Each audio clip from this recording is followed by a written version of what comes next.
Cerita tentang kerajaan Malaysia. Surihati Mr. R. Surihati Mr. R. Saya baru dapat royalty buku.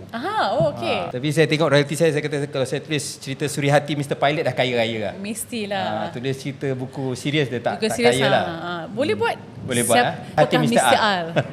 Tapi kita dah tahu dah sebenarnya siapa Mr. R tu. Tetapi itulah memang masih lagi menjadi satu isu lah berkenaan dengan isu ni macam berat jugalah kan. Tapi itu you punya BFF lah dalam.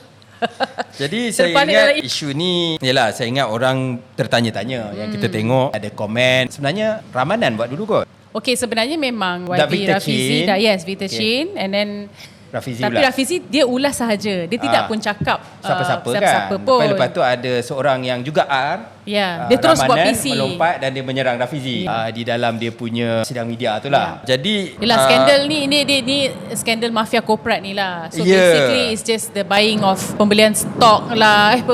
Is it stock? Saham, betul. Pembelian saham 9 juta dan sebagainya kepada seorang ahli parlimen daripada PKR. Jadi ada dakwaan yang dibuat oleh Victor Chin bahawa dia telah bayar 9.5 juta ringgit kepada ahli parlimen PKR. Saya boleh ulang di sini bahawa saya bukanlah orang tersebut lah. Jadi untuk isu mafia korporat. Jadi cuma saya rasa kerajaan kena berada di depan dalam hal ni. Dia tak boleh lari. Sebab ini soal serius mafia korporat. Dia melibatkan pasaran saham, dia melibatkan kontrak-kontrak kerajaan, juga melibatkan data.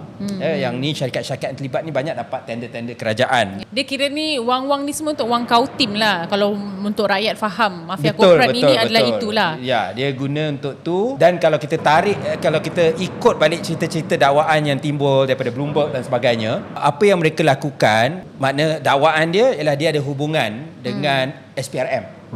Maka SPRM akan membuat operasi. Kalau kita tengok banyak je SPRM ni, dia akan membawa mereka pakai baju oren tu SPRM ke lock up dan sebagainya. Dan itu juga satu pengalaman yang agak traumatik. Banyak kali kadang-kadang tak ada tuduhan pun, lepas tu habis macam tu. Tetapi that incident, walaupun dia kaburkan muka, tapi di luar dah tersebar siapa dan sebagainya.